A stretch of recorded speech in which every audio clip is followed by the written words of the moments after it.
How's this first week and a half gone for you? Physically, how you feel? Good. Yeah. Foot feels good. Um, Playing well, practicing well. I mean, schedule's been pretty sweet. Uh, Keeping us fresh and all that good stuff. So yeah, it's been going good. So right guard, has that been going pretty well for you as well? Yeah. I mean, I put a lot of time and effort in this off season. To just in case. You know what I'm saying? And it's been paying off. Me and Lane, playing next to each other has been real well. And Kelsey, obviously. So it's been really good. Since your injury, some of the guys below you in the depth chart have gotten experience. They've, For sure. they've improved a little bit. Yep. How important was it for you to get that kind of validation from the head coach that's still your spot? Yeah, I mean, my process every year is like that. You know what I mean? I think in this league, in this business, it's what have you done for me recently, and can you prove it today? And that's every year, that's every rep, that's every practice.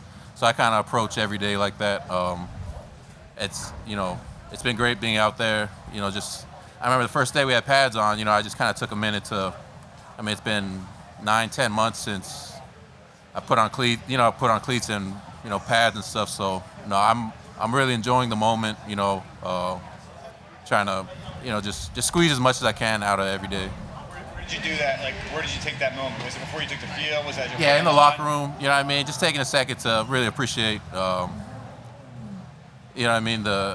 ability to just play football again, and because it was those first 6 months after the surgery was a grueling process, and all the work I put in to get to this point, and has been a lot. We talked in OTAs. You said you were hopeful that you'd be ready for camp, but you weren't quite sure. When did you know you were going to be a full go? Man, as soon as that that first whistle blew, you know what I mean.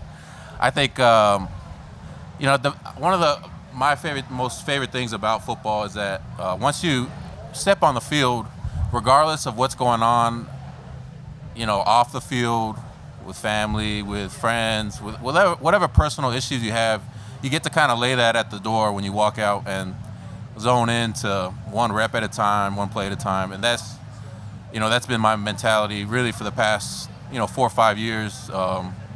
So it was definitely special to be back out there, just playing football again. With Lane, obviously you guys have been in the room together for a long time. You know each other well, but you haven't played next to each other. What is that like, and trying to build that kind of? Yeah, I mean, me and Lane have been close for a while now, and getting the opportunity to play next to him. I mean, I've been so lucky to play next to a Hall of Fame tackle in JP, probably future Hall of Famer in Kels, and now another future Hall of Famer in Lane, and it's me adapting to him and him adapting to me, and I not only try to perform at the highest level that I possibly can, but what I also ask myself, what can I do for my teammates today, to make them better, and what can I say, how can I act, because me and Lane, we want to be dominant on the right side, so we approach the day very similar, like every rep is the most important rep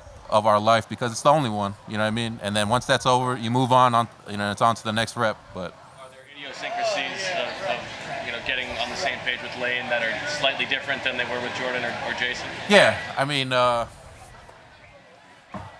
just different players, different, ways they set and move and talk and what do they say? Like most of the communication is nonverbal, so kind of dealing with that too. On the football field, man, you want to, Stout's always talking about you need 5 guys that are working together in sync, and especially those 2 guys next to you when you play at guard, you need to be as together as possible. You talked about reflecting upon like how lucky you are to play this game and how much you appreciated when you had the injury and come back. You're in the last year of your deal too as well. Was that under your thought process as well? Yeah, I mean, I'm not gonna say it's not there, but once again I go back. Once you step on the football field, I mean, if you're thinking about anything else other than blocking the guy in front of you, you're thinking the wrong way. I think one of the best things too is that I've gone to practice against Fletch, basically every day, and that's been awesome. You know what I mean? Last year was Javon, who's a heck of a player, and Fletch, who's everybody knows is a great player. So it's it's been awesome. Javon was out here, just said some. Days we were out there last year doing our interviews in the tent out front, so I just can't imagine that. You talk about the physical. How hard has this been mentally, and just to miss the last parts of the last 2 years? Yeah, I mean, I always reflect upon Brandon Brooks, who is a close friend of mine, and the way he approached his injuries and the way he came back is something that I really took notice of. So when last year with the knee, felt like I came back, before, quicker than I was supposed, than was scheduled, and then played better. And I approached this the same way. I wanted to come back stronger.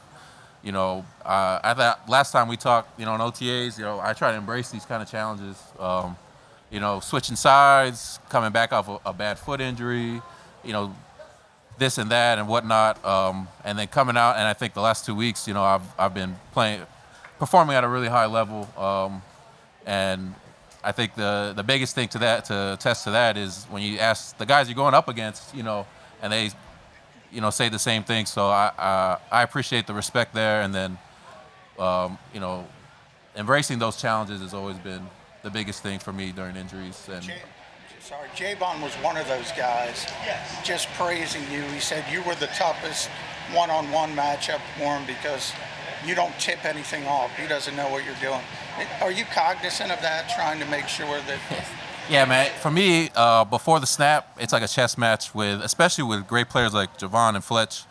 You said Javon, is that what you said? Yeah, with Javon and Fletch, because not only are they extremely physically gifted, but their football IQ and mental, IQ for football is off the charts as well. So in this game, every little thing counts. So there is about a million things going through my head before the snap, and then as soon as the ball snaps, it's you rely back on your training. But trust me, every rep I take with Fletch, because he's more on my side than anything. I treat it, like it's 3rd and long in the Super Bowl. You know what I mean? Like, and I want to win. You know what I mean? I think about this all the time, like the confidence that I think you see in a lot of like DBs and receiver. I try to bring that to offensive line, and I learned a lot of that from like Brandon Brooks and JP. Like, you got to embrace those like 2-minute 3rd down. Like that's it for guards and tackles and centers when you're one-on-one. I try to take, me and Lane especially, we try to take a lot of pride in that it's not me, it's not me having to face this guy. He got to face me every play. You know what I'm saying? So it's been awesome, man. I love going up against great players, and you get to test it every day. That's the best thing. So I really appreciate it. The thing you said before about trying to figure out how can I help my teammates today, is that something you got from somebody else? Is it from your coaching family background? I think that's just a thing I've always had. I think my pops being a football coach, learning from him, and when you really appreciate what other guys do, you know what I'm saying, and how each position is uniquely different. At the end of the day, you got to do what you got to do. But if I can help guys in any way possible, younger guys next to me, football's hard enough. This game is plenty hard enough. If we can make it any easier and any more simple for guys can play fast and not have to worry about this and that and a million things, I'm all for it. Have you ever stepped back and reflected upon how the fact that you're still the only guy that you're now the only guy left over from your draft class? Man, I'll tell you what, this is year 7 coming up. It's flown by. It's flown by, man. There's a lot of guys that, from my class and guys that I knew through here, and that, for example, Vaitai, someone that I was real close to and still, try to be. Every time I talk to him, talk about how we first came in and just like 2 guys that, didn't know what the heck was going on. And, now that I'm here and playing, and yeah, it's flown by, man. I try to really appreciate the, living in the moment and realizing that, I get to play this game, for a living. And, it's, especially when you get injured and away from the game, man, it puts everything in perspective. Thank you.